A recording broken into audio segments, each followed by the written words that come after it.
Now, in order to proceed for Supta Tadasana, the practitioner is again sitting with bent legs. Now remember, we can, or Supta Tadasana can be very well done with the legs progressing from Dandasana onwards itself.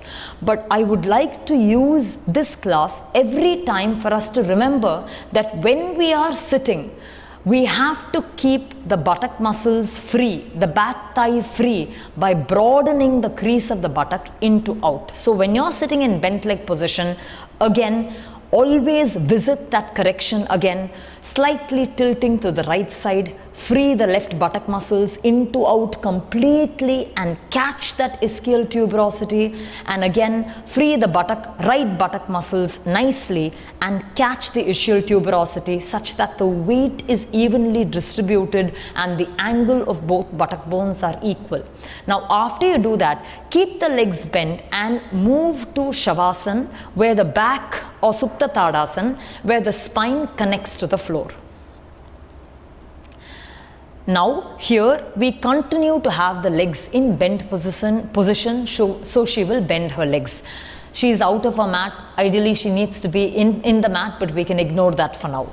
Now keeping the legs in bent position, you have to make sure, as always, the knees are facing the ceiling and the ankles are not skewed.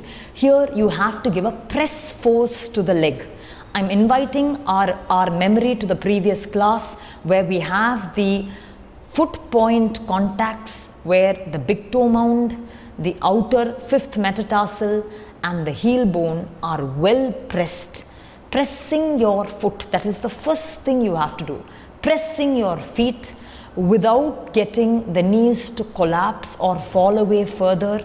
Pressing your feet, get the catch the muscular activation of the gluteal set of muscles. That is, when you get your feet to press well, the gluteus muscles will start to engage in such a way that they are willing to lift the pelvis up. That is, you don't lift the pelvis up just because you're able to heave and throw the pelvis up.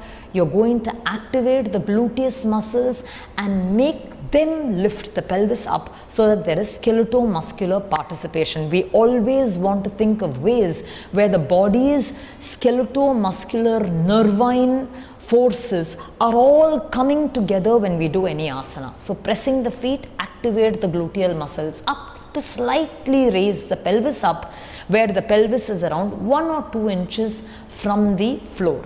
At this point, you're going, just like the way you held the rib cage, you're going to take the hand to hold the pelvis. And when you're lying down on the floor, you want to have the thumb coming forward on the pelvis, the fingers going back on the pelvis, and the palm itself encasing the pelvis. But this is more detailed.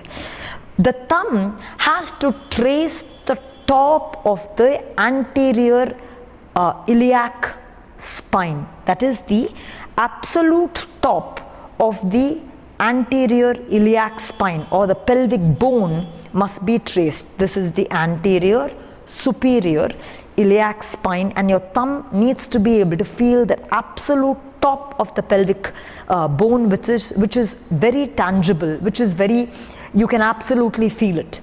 Then the fingers go in such a way that it finds the rim of the pelvic girdle or the iliac crest. So these 2 points should not be missed. The thumb will go over the anterior superior iliac spine, and the finger will go on the back of the iliac crest, and that is the way you want to hold the pelvis when the rest of the palm holds the pelvis, surrounds the pelvis. Then you want to make sure that lifting the hip up, you're pushing the pelvis down in such a way that the thumb, or the anterior iliac, superior iliac spine, goes away from the front of the floating rib, which we held before. The back, where the finger goes over the iliac crest, goes away from the back of the floating rib, which we felt before, and the entire pelvis moves, the ring of the pelvis moves straight away from the ring of the rib cage, which also we felt before. So you want to push your hand such that these points are addressed. The front of the pelvis, the back of the pelvis, and the ring of the pelvis wants to go straight as if it lengthens away from the rib cage. Then lengthening, you put a long, vastly lengthened pelvis on the floor, secure it first, and then take your hand out. After you release your hand, you're pinning the shoulder points, that is the extreme shoulder points, to the floor, where if you open the clavicle, it will lead you to find the absolute extreme points of the shoulder.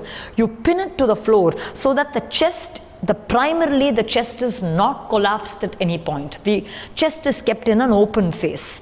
Then you want to allow the legs to lengthen one by one, where ultimately the legs join.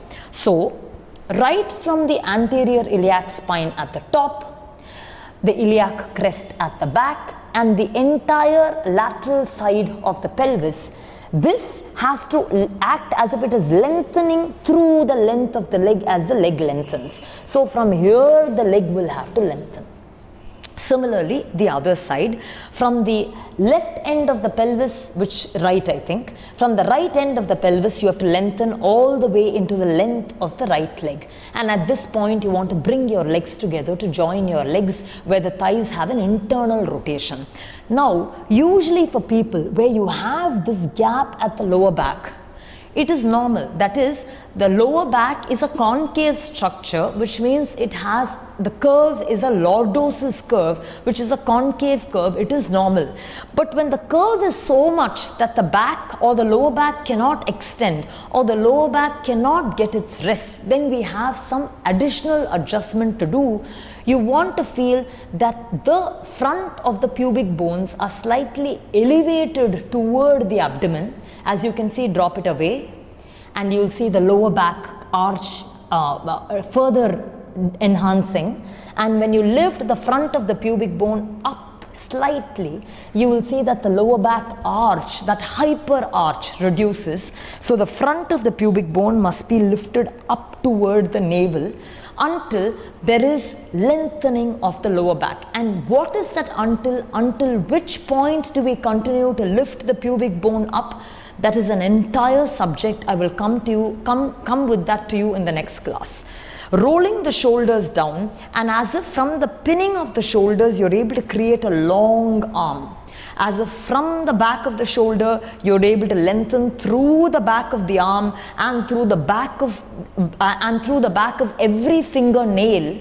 Right arm and left arm, create a long arm. And for now, just think of keeping the bicep rotated outside or externally, not to collapse it toward the rib cage. Keep the bicep slightly rotated away from the sides of the rib cage. That too we will visit later. Then you are going to make yourself aware of the ring of the rib cage that we initially addressed. That is in the front, where you have the front of the floating rib, side of the floating rib, back of the floating rib. And when you swipe your arm to the side, that is as if the arm swipes or slides across the floor in Parsvakonasana, you will wait in Parsvakonasana, where the nail of every finger, from the thumb to the little finger, the nail of every finger touch the floor, open the fingers. And then as if these nails slide right to the right side, left to the left side, making the frame of the middle chest nice and broad. Keep the top of the pubic bone lifted up so that the lower back does not go into a hyper arch. And then as you take your hand in Urdhvasthasana, you have fixed the pelvis as a stable region that will not compromise the stability of the lumbar in any manner. So the pelvis does not move, it does not shift, nothing. The pelvis stays stable. When you raise your hand in Urdhvasthasana, you want to feel that stabilizing the pelvis, the ring of the rib cage or the entire circumference of the rib cage ascends upward into a lengthening palm, where again you feel the nails of every single finger scraping away, giving that broadness to the diaphragm and liftedness to the entire rib cage, where the length of the spine can be harmoniously addressed. One way to know if the lower back is in correct alignment is, if while lifting the abdomen puffs forward like this, you can very well know that the lower back is collapsing. When the abdomen is securing towards the spine, the lower back will maintain its length. Though she has a gap, the gap is still addressed as the abdomen is supporting the spine. With that, you will create a long arm.